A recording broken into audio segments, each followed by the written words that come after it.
22 জানুয়ারি সিলেট সফরে যাচ্ছেন BNP chairman Tarique Rahman. Hazrat Shahjalal রহমতুল্লাহি আলাইহির মাজার জিয়ারতের মাধ্যমে ত্রয়োদশ জাতীয় সংসদ নির্বাচনের প্রচারণা শুরু করতে পারেন তিনি। শনিবার দলটির মিডিয়া সেল এই তথ্য নিশ্চিত করেছে। এর আগে শুক্রবার রাতে দলের স্থায়ী কমিটির বৈঠক শেষে তার উত্তরাঞ্চলের সফর স্থগিত করা হয়। এদিকে শনিবার বিকেলে গুলশানে বিএনপি চেয়ারম্যানের রাজনৈতিক কার্যালয়ে তারেক রহমানের সঙ্গে সাক্ষাৎ করেছেন ভারতের হাই কমিশনার প্রণয় ভার্মা, মিশরের রাষ্ট্রদূত ওমর মহিউদ্দিন আহমদ ও তুরস্কের রাষ্ট্রদূত রামিজ সেন।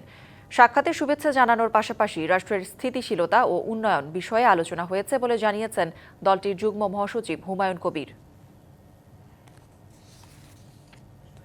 বিএনপি আগামীতে সরকার গঠন করলে কি ধরনের ডেভেলপমেন্ট প্ল্যান নিয়ে এগিয়ে যাবে, দেশকে করবে, দেশের মানুষকে নিয়ে কিভাবে কাজ করবে, এবং আন্তর্জাতিক নীতি কি ধরনের হবে, বিভিন্ন দেশের সাথে কি ধরনের আমাদের পজিটিভ বাইল্যাটারাল রিলেশনশিপ আমরা কিভাবে গড়তে পারি, এইগুলো নিয়েই আলাপ আলোচনা হয়েছে।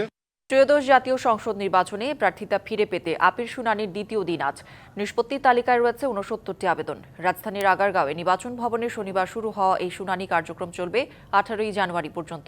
প্রথম দিনে শনিবার সিইসির নেতৃত্বে পূর্ণাঙ্গ কমিশনে চলে শুনানি হয় 70টি আবেদনের। এর মধ্যে 52টিকে বৈধ ঘোষণা করা হয়, বাতিল হয় 15টি, আর স্থগিত রাখা হয়েছে 3টি। প্রার্থিতা ফিরে পেতে নির্বাচন কমিশনের সব মিলিয়ে আবেদন জমা পড়ে 645টি। বিচারপতি আসাদুজ্জামান ছুটিতে যাওয়ার কারণে জাতীয় সংসদ নির্বাচনে স্বতন্ত্র প্রার্থীর জন্য 1% ভোটারের সমর্থন আইনের রিভিউ শুনানি আজ হচ্ছে না। বৃহস্পতিবার প্রধান বিচারপতি জুবায়ের রহমান চৌধুরীর নেতৃত্বাধীন আপিল বিভাগের বেঞ্চ এই দিন ঠিক করেছিলেন। আদালতে সেদিন আবেদনের পক্ষে শুনানি করেন সুপ্রিম কোর্টের জ্যেষ্ঠ আইনজীবী ব্যারিস্টার ওমর ফারুক। দুজন আইনজীবী সহ 7 ব্যক্তি গত বছরের নভেম্বরে আবেদনটি করেন। জুলাই আন্দোলনের সময় ইন্টারনেট বন্ধ করে হত্যা সহ মানবতাবিরোধী অপরাধের সজীব ওয়াজেদ জয় ও সাবেক আইসিটি প্রতিমন্ত্রী জুনায়েদ আহমেদ পলকের বিরুদ্ধে অভিযোগ গঠন বিষয়ে শুনানি আজ। বিস্তারিত জানাতে যুক্ত হচ্ছেন সহকর্মী মিজান আহমেদ। মিজান, শুনানি কি শুরু হয়েছে কিনা জানাবেন? কৌরি, আপনি যেমনটি দর্শকদের জানাচ্ছিলেন, দুটো বিষয় আমি আপনার মাধ্যমে দর্শককে জানাতে চাই। প্রথম যে বিষয়টি হচ্ছে স্বতন্ত্র প্রার্থীদের জন্য যে 1% ভোটার বাধ্যতামূলক করে যে স্বতন্ত্র নির্বাচন প্রার্থী বিধিমালা 2011 যে বিষয়ে একটি রিভিউ শুনানি হওয়ার কথা ছিল গত বৃহস্পতিবার, কিন্তু আজ রোববার এই রিভিউ শুনানিটি হওয়ার কথা ছিল এবং 3 জন বিচারপতি রেজাউল হকের নেতৃত্বে 3 সদস্যের আপিল বেঞ্চ কিন্তু প্রধান বিচারপতি গঠন করে দিয়েছিলেন। কিন্তু বিচারপতি আসাদুজ্জামান ছুটিতে যাওয়ার কারণে আজকে সেই শুনানিটি হচ্ছে না বলে জানিয়েছেন এই বিষয়ে যে রিভিউ করেছে সেই রিভিউকারীর আইনজীবী ব্যারিস্টার ওমর ফারুক। এবার ফিরে আসি আন্তর্জাতিক অপরাধ ট্রাইব্যুনালের বিচারিক কার্যক্রমে।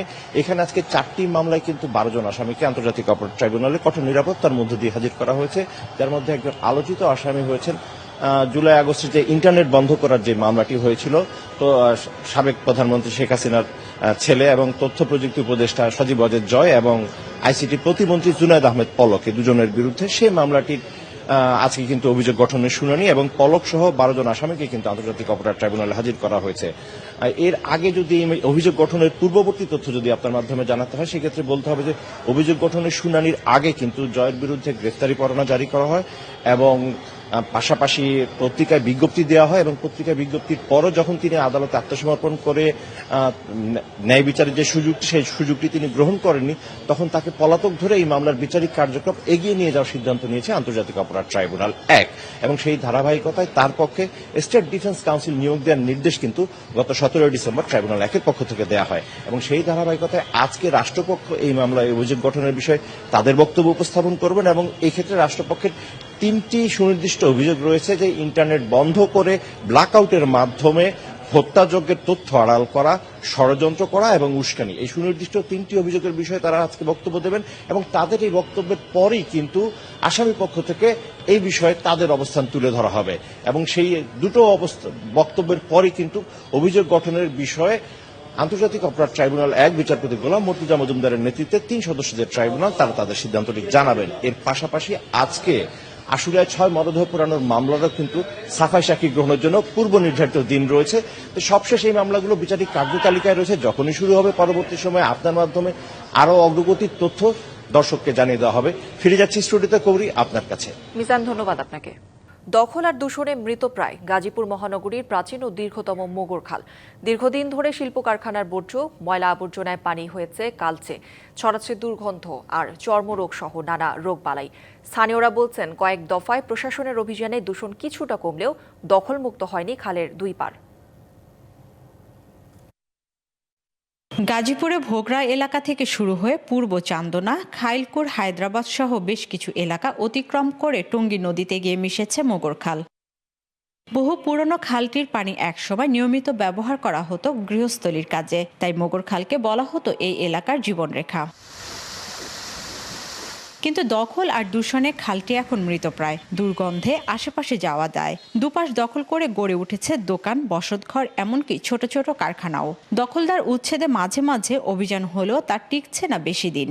খালে যে ময়লা, মিল, ফ্যাক্টরির যত আবর্জনা সব তো খালে ফেলা। পানির গন্ধর জন্য এখন খালো আটো হয়ে গেছে গা, আর মাছ টাছ কিছু খাওয়া যায় না। এখন গার্মেন্টস ফ্যাক্টরির পানিগুলো এসে খালগুলো বন্ধ হয়ে গেছে, পানিগুলো বের হতে পারে না। যদিও অবৈধ স্থাপনা উচ্ছেদ, ময়লা অপসারণ ও খনন সহ বিভিন্ন কার্যক্রম হাতে নেওয়ার কথা বলছে সিটি কর্পোরেশন। আমি 2-3টা ফ্যাক্টরির কথা জানি, যে ফ্যাক্টরিগুলোতে আমি অলরেডি নোটিশ করেছি। বাড়িঘরের কথা বলছেন, বাড়িঘরের বিষয়গুলো আসলে অনেকগুলো বিষয় আছে, আমরা আস্তে আস্তে আশা করতেছি এটা ফেস করতে পারবো, বা আমরা এটা আস্তে আস্তে সমাধান করবো বলে আমি মনে করছি।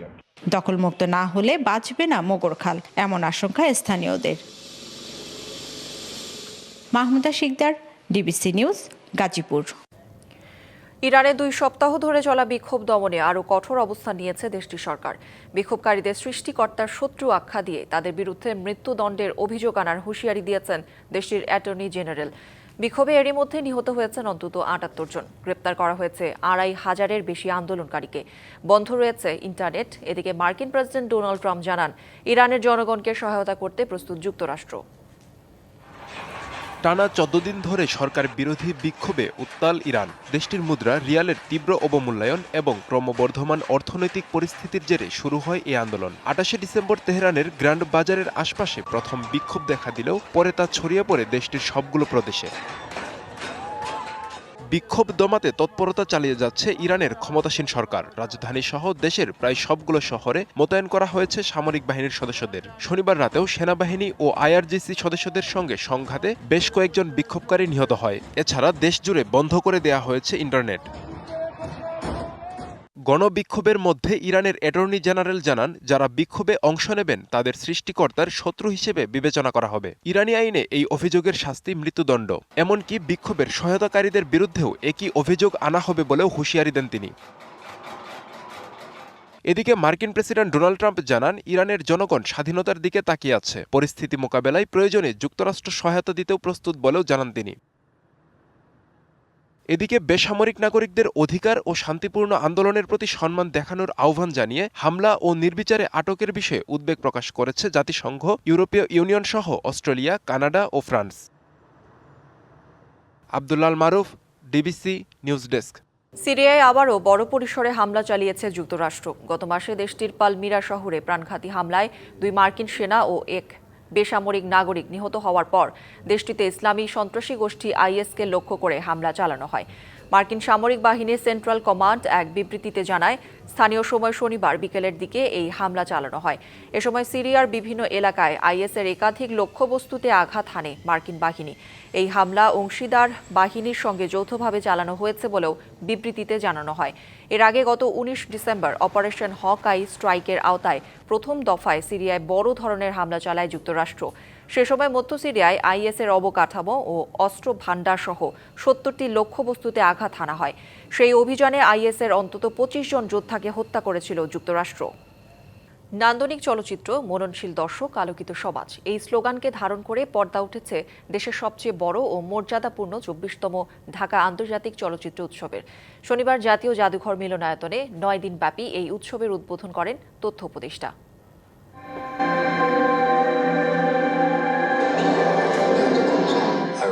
জীবন এক অনন্ত যাত্রার নাম, যার শেষ কোথায় কেউ জানে না, কিন্তু প্রতিটি বাঁকে মেলে নতুন নতুন অভিজ্ঞতা। আর তাই তো সুন্দর এই বেঁচে থাকা।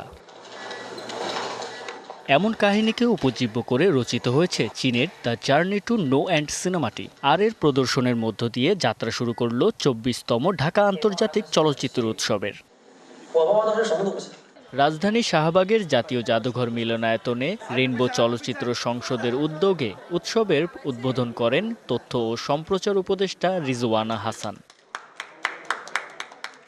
৯১টি দেশের ২৪৫টি চলচ্চিত্র প্রদর্শনী চলবে টানা ৯ দিন, যা নিয়ে উচ্ছ্বাসিত নির্মাতা ও অংশগ্রহণকারী দেশের কূটনীতিক প্রতিনিধিরা।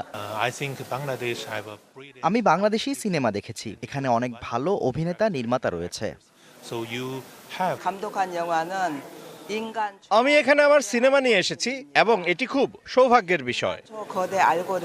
বাংলাদেশের চলচ্চিত্রের প্রশংসা ছিল বিভিন্ন দেশ থেকে আসা জুরিদের কণ্ঠে। আমি প্রথমবারের মতো এখানে অংশগ্রহণ করছি, এটি বেশ আনন্দের বিষয়।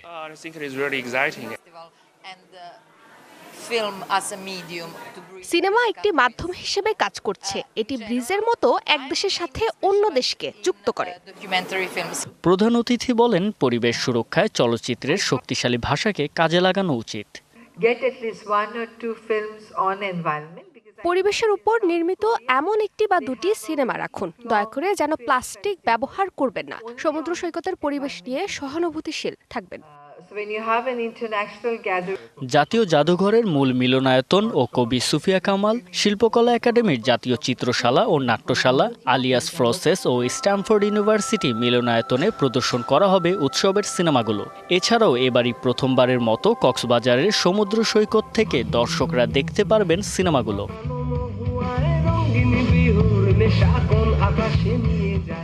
জুবাইর হোসেন সজল, ডিবিসি নিউজ, ঢাকা।